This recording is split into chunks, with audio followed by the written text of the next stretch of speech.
Estamos apresentando o programa Acorda Bênção, com o pastor Amaro Correia. Ouça agora a voz do divino. Louvado seja o nome de Jesus. Mateus, capítulo de número 15. Que certamente vamos fazê-lo em duas partes. Parte 1 e parte 2. Amém? Louvado seja o nome de Jesus. E que graças a Deus, a iniciativa do nosso irmão Guilherme Stones, da Stone Tech, você pode ouvir no YouTube, ouvir no Facebook, aqui do Acorda Bênção, essa e outras ministrações do Novo Testamento, como também as ministrações postadas pelo nosso irmão Val, aí de Orobó, e também ministrações que têm sido postadas pela Multiarte Produções, do irmão Edson, Julião. Amém? Então você que tem fome e sede da palavra, tem como ouvir as ministrações feitas aqui no Acorda Bênção, a qualquer hora, em qualquer lugar, pela internet, né?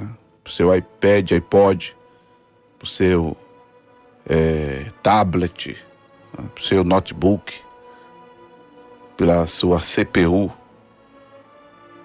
ouvir as ministrações na palavra de Deus em qualquer lugar do planeta, para a honra e glória do nome de Jesus. Desta feita nós vamos ministrar o capítulo 15 do Evangelho de Jesus Cristo, segundo escreveu São Mateus. Amém? E como já dissemos, vamos ministrar esse capítulo em duas partes, porque temos aqui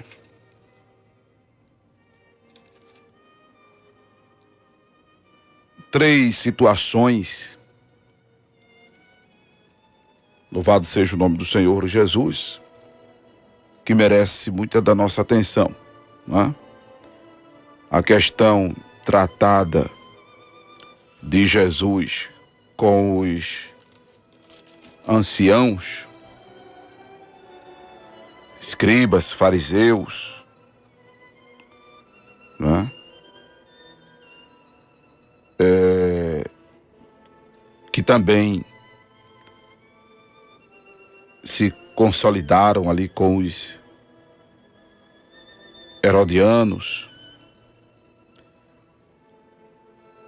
até os saduceus,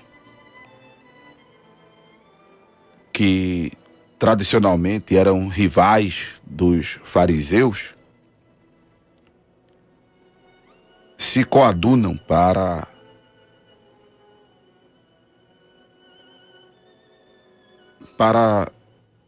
estar conflitando com o Senhor Jesus Cristo, né? Para estar conflitando com o Senhor Jesus. Essa turma toda, fariseus, escribas, herodianos, saduceus, né? Todos até os inimigos entre si, se juntando para confrontarem com o Senhor Jesus. As autoridades religiosas da época. E temos também aqui momento em que a mulher cananeia procura Jesus, e essa abordagem merece uma atenção à parte. Louvado seja o nome do Senhor. E também o registro aqui da segunda multiplicação dos pães e peixes. Então vamos a essa primeira parte, que inclusive temos citado muito dela, o versículo 8 e 9, quando o Senhor Jesus faz referência a um texto ou a um trecho do livro do profeta Isaías, em que Deus mesmo era quem falava do povo de Judá que estava se comportando imperfidamente, que estava sendo infiel por demais, não é? E Deus falava através de Isaías sobre este povo que honrava de lábios, mas o coração estava distante dele. O coração estava afastado, porque o temor deles para com Deus consistia só em mandamentos de homens. E Jesus se utiliza dessa fala do Senhor para o povo de Judá, porque, apesar do tempo, o povo de Israel, de um modo geral, não havia mudado. O povo, de um modo geral, não havia mudado. Eu digo do modo geral porque você sabe que o reino de Israel, na época ainda de Salomão, foi dividido em reino norte e reino sul. E com o cativeiro babilônico, tanto o reino norte como o reino sul se unifica novamente, não é? E mesmo depois de o cativeiro babilônico, que durou 70 anos, ter sido por Deus acabado, o povo de Israel passa a ser comumente conhecido como povo de Israel. E não Reino Norte e não Reino Sul, ou Efraim e Judá, como até antes do cativeiro babilônico e depois do reinado de Salomão passou a ser tratado. Então, a gente inclusive não vê, porque não existe essa divisão do povo de Israel no Novo Testamento. É tudo um povo só, não é? A divisão, ela existia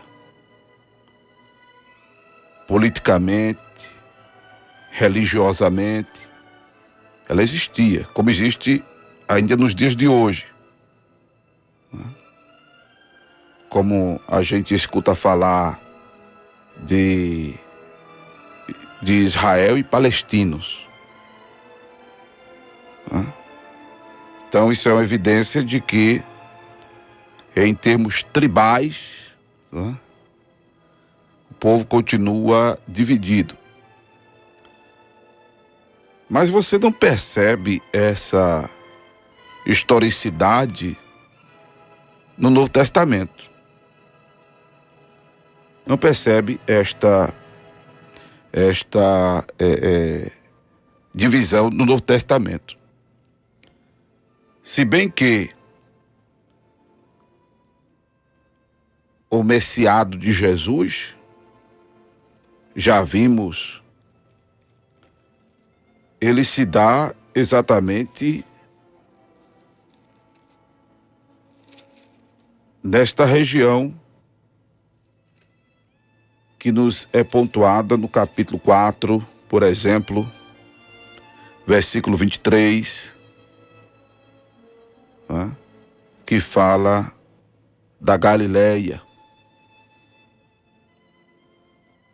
que fala de Decápolis, que fala de Jerusalém, que fala da Judéia e da além do Jordão. Você pega o mapa e localiza esses lugares aí. É por onde Jesus começa e desenvolve seu ministério. Mas em termos de povo, é o mesmo. É o mesmo povo de 5 séculos atrás. Né? É o mesmo povo de 5 séculos atrás. Louvado seja o nome do Senhor Jesus. Ou seja, 500 anos atrás, né? Ou mais. É o mesmo povo. Eu estou me referindo ao contexto do profeta Isaías. Estou me referindo ao contexto do profeta Isaías, né?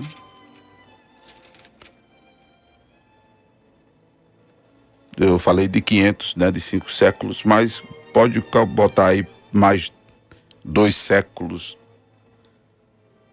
a esses 500 anos, uma vez que o livro de Isaías é datado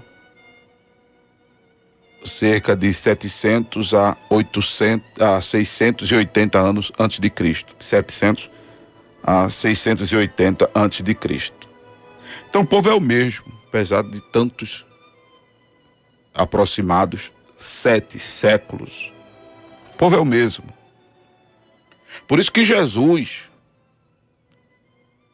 se utiliza das palavras de Isaías, que ele profetiza. Então a palavra foi de Deus através do profeta Isaías. E até o Senhor diz: bem profetizou Isaías a vosso respeito. A vosso respeito.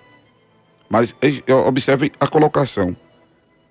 Hipócritas, bem profetizou Isaías a vosso respeito. Versículo 7. Capítulo 15 de Mateus, versículo 7.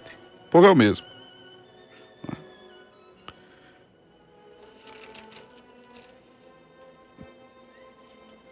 Que honrava a Deus.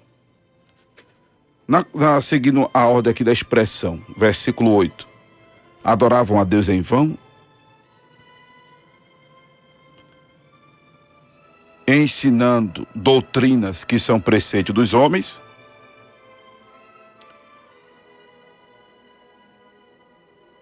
Versículo 8, eu já pulei para o versículo 9, né? Versículo 8. Este povo honra-me com os seus lábios, mas o seu coração está longe de mim. Mas em vão me adoram, ensinando doutrinas que são preceitos dos homens. Observe que o Senhor primeiro refere-se ao povo.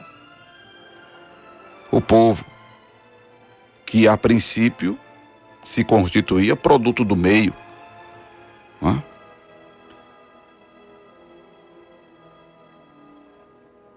Mas ele também usa a expressão ensinando doutrinas. O povo não ensinava, o povo recebia o ensinamento. E quem ensinava? Quem ensinavam eram os anciãos, não é? Quem ensinavam eram os príncipes das sinagogas, não é? A liderança, os sacerdotes, até profetas entram nessa relação. Mas Israel viveu uma época que contextualizou Isaías, que contextualizou Jeremias, em que o comportamento dessas lideranças estavam comprometidos com os interesses pessoais, estava comprometido com a política do momento, estava comprometido com o status social que eles tinham, não é? Enfim, para nós termos uma ideia, eu poderia citar um texto aqui de Jeremias, mas eu estou com a memória para esta situação em Miqueias, por exemplo, capítulo 7, versículo 18. Como eu disse, eu poderia citar o texto de Jeremias, porque se contextualiza toda esta situação de Israel, em que eu falei de Miqueias, né? Mas deixa eu achar aqui. É Miqueias mesmo, capítulo 3, verso 11. Miqueias, capítulo 3, verso 11. Em que diz a palavra de Deus: os chefes dão sentenças por presente, os seus sacerdotes ensinam por interesse, e os seus profetas adivinham por dinheiro. Só essa primeira parte aqui. Só essa primeira parte. E lá em Jeremias capítulo 6, versículo 13, diz que desde o menor deles até o maior, até ao maior, cada um se dá à avareza. E desde o profeta até o sacerdote, cada um usa de falsidade. Observe que a situação descrita aqui é a mesma, né? Em Jeremias também, capítulo 6, versículo 13. E não é diferente quando você vai para o livro de Isaías e se depara com uma expressão semelhante no capítulo 1 de Isaías, versículo 23, que diz que os príncipes são rebeldes e companheiros de ladrões. Cada um deles ama os subornos e corre após salários, não fazendo justiça aos órfãos, e não chega perante eles a causa das viúvas. Observe que os interesses das lideranças estão completamente desviados dos interesses divinos. Estão na contramão do divino. E aí o povo acaba absorvendo isso e se corrompendo, como estava conversando com o irmão que está ministrando na escola dominical do Templo do Corpo de Cristo, que nós, por exemplo, criticamos muito os nossos representantes em Brasília, onde corrupção é boia. Mas eu estava dizendo que quando, por exemplo, as duas ocasiões que me lancei candidato a um cargo eletivo, percebi que os eleitores entram nessa onda de corrupção. E aí o irmão fez uma colocação interessante, que existem os corruptos porque existem os corruptores, né? Então, é um gerando uma situação do outro. É um gerando a situação do outro. Porque, certamente, quando você lê a Bíblia, você percebe que o povo de Israel, né, não queria nada com Deus. O povo não queria nada. O povo não queria nada. Quando você lê, por exemplo, 2 Crônicas, capítulo 26, capítulo 36, 2 Crônicas, segundo livro de Crônicas. Capítulo 36, versículo 16, a Bíblia diz que o povo não queria nada quando fala de que zombavam dos mensageiros de Deus, desprezavam as suas palavras, escarneciam dos profetas. O povo não queria nada com Deus. Até que o furor do Senhor subiu tanto contra o seu povo que mais nenhum remédio houve. Veja que situação. Aí, por outro lado, não é? Os sacerdotes, profetas, percebem isso. Aí diz, esse povo não quer nada.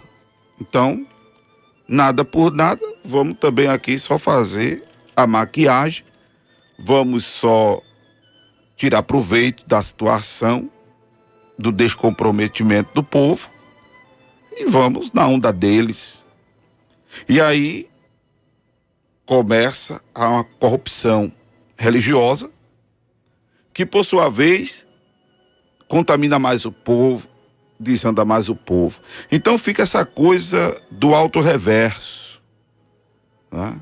Parte do povo para a liderança e da liderança para o povo, e assim fica sem se saber agora quem começou a errar. Supostamente fica sem saber quem começou a errar. Foi por isso que o profeta Ezequiel, ele, a exemplo de Jeremias, a exemplo de outros profetas, a princípio foi uma certa resistência ao seu chamado, né? Ao ponto do Senhor ter dito as seguintes palavras ao profeta Ezequiel, aliás. Eu disse Ezequiel, né? Mas o profeta Ezequiel, quando o Senhor mandou ele pôr-se em pé para que o Senhor falasse com ele,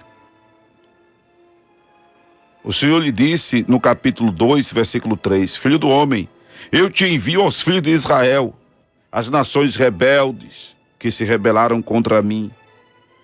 Eles e seus pais prevaricaram contra mim até este mesmo dia.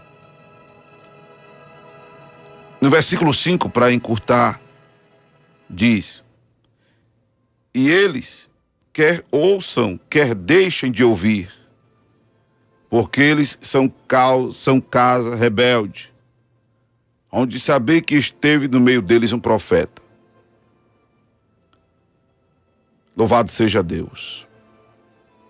E Deus incentiva o profeta a fazer o seu ministério, a executar o seu ministério, mesmo que o povo lhe seja por sarça, por espinhos, por escorpiões, mas que ele, profeta, não se assustasse com o rosto deles, porque são casa rebelde. E aí Ezequiel e Jeremias e outros profetas de Deus não se vendem, não se dobram, não se curvam ante o comportamento e o desejo do povo de ouvir o que queria ouvir, de seguir regras que eles mesmos estabeleciam para assim contradizer a vontade de Deus. Já o contexto aqui de Mateus, capítulo 15, é algo, vamos dizer assim, institucionalizado, porque o Senhor fala da invalidação que davam a palavra de Deus pela tradição dos anciões. A tradição dos anciões, a interpretação oral, escrita da lei de Moisés, com muitas coisas adicionadas, chegando até ter autoridade quase igual à própria lei entre os fariseus. Isso tudo posteriormente codificado no Mishnah, o núcleo do Talmud, onde, por exemplo, havia a tradição da lavagem das mãos, coisa simples, higiene simples, antes da refeição, mas que passou a ser um tipo de purificação ritual para afastar a mínima possibilidade da pessoa ser contaminada pela poeira advinda de algum pagão, era a ideia. Obviamente, a ocupação dos romanos intensificou o legalismo na tentativa de atingir a santidade e conseguir o socorro necessário de Deus para a expulsão dos pagãos. Mas eles não percebiam que certas interpretações tinham já violado a verdadeira lei. E aí eles achavam com isso que o que contaminava o homem, gerando bloqueio na relação divina, era o que entrava pela boca do homem. Aí Jesus foi bem categórico, Jesus foi bem enfático em dizer que o que contamina o homem não é o que entra pela boca, mas o que contamina o homem são os pensamentos do seu coração: mortes, adultérios, prostituições, furtos, falsos testemunhos, blasfêmias. São essas coisas que contaminam o homem, são essas coisas e outras mais, não é? Que geram bloqueio entre o homem e Deus. E não comecem a lavar as mãos. Claro, em algumas situações é falta de higiene. A gente sabe que as contaminações vêm através da mão, né? As unhas e etc e tal. Você está no ônibus, todo mundo pega ali e tal, você pode... A necessidade de se higienizar hoje, lavar as mãos bem lavadas e tal, porque a gente pega alimento, pega dinheiro, sai pegando volante de carro, assento de banco e essas coisas todas, e a higienização é necessária, mas o que gera bloqueio entre o homem e Deus, que é o de mais importância, claro, a saúde é importante, mas o que é de mais importância é a sua relação com Deus. Coisa que a gente não vive muito preocupado. A gente vive preocupado em pegar dengue, zika, chikungunya, Guillain-Barré, não é? A gente fica preocupado com essas coisas, mas não se preocupa com a vida espiritual. E a chamada de Jesus para nós aqui é para nos preocuparmos também e sobretudo com a nossa situação espiritual. A gente se preocupa com a situação financeira. Tem gente mais preocupada hoje nas igrejas com essas coisas. E os líderes aproveitadores, né? E as lideranças oportunistas estão apercebidas disso, que o que as pessoas querem é de imediato resolver um problema financeiro, é de imediato resolver um problema sentimental, é de imediato resolver uma causa na justiça, é de imediato resolver uma causa de investimento. E aí começa a explorar as pessoas nessa área, porque se aperceberam que a maioria não está nem aí para a vida espiritual e eterna. E aí aproveitam disso para extorquir as pessoas. Por isso que é bom se aperceber de pregadores e pregadores. De pregadores e pregadores. Porque quando você, por exemplo, não se interessa por princípios e verdades bíblicas, considerando que a palavra de Deus, ela é a única regra de fé e prática,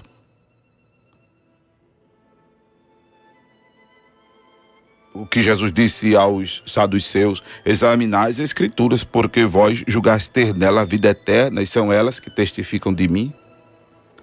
Quando você abre mão do exame das escrituras, quando você abre mão de considerar que na palavra de Deus você encontra a vida eterna, e aí você se deixa levar por rudimentos humanos, coisa da cabeça das pessoas sem fundamento bíblico nenhum, crendices, movimentos, normas, e gera detrimento à palavra de Deus, aí se cai no contexto de honrar a Deus de lábios, porque aí Deus não recebe o louvor, a verdade é essa. O Senhor, Senhor, é de lábios, né? O coração está longe de Deus. O coração aqui, conforme o versículo 19, é a mente. O coração na anatomia divina está na cabeça, né? Os pensamentos estão longe de Deus. A adoração é vã. Por que a adoração é vã? Porque adora a Deus em vão? Porque Deus não recebe a adoração. Porque Deus não recebe a adoração. E tudo isso levado exatamente por apego a preceitos de homens, a ensinamentos da cabeça dos homens. Normas criadas por grupos religiosos, por denominações, por lideranças, com respaldo de que tiveram revelação de Deus, com respaldo de que Deus lhes mostrou,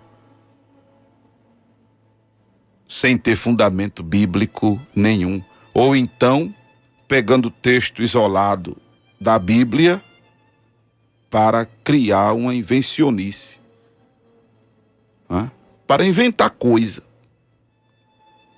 Aí quando você segue neste caminho, vai por esta direção, você se afasta de Deus. Infelizmente, o tempo desta ministração foi curto hoje, desta primeira parte de Mateus, mas a segunda parte será mais alongada. Mas eu quero terminar esta primeira parte de Mateus capítulo 15, dizendo a você: se preocupe com a sua vida espiritual, sobretudo. Porque faço agora das palavras do apóstolo Paulo as minhas palavras em 1 Coríntios, que se esperarmos em Cristo só nesta vida, somos os mais miseráveis dos homens. Se você está buscando a Deus só em função de ter um problema financeiro resolvido, problema conjugal, sentimental, problema de saúde, problema trabalhista, empresarial. Se você está buscando a Deus só em função de se resolver materialmente, socialmente,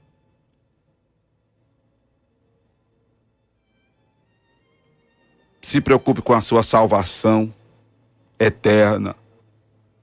E para se salvar eternamente, precisa se resolver espiritualmente.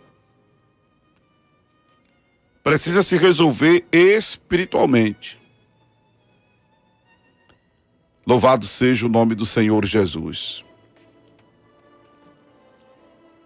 Amém? A segunda parte dessa abordagem, nós vamos alongar para que, em o nome de Jesus Cristo,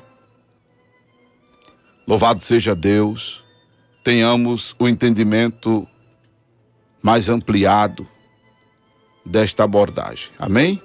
Louvado seja o nome do Senhor Jesus. Louvado seja Deus. Você acabou de ouvir o programa Acorda Bênção, com o pastor Amaro Correia.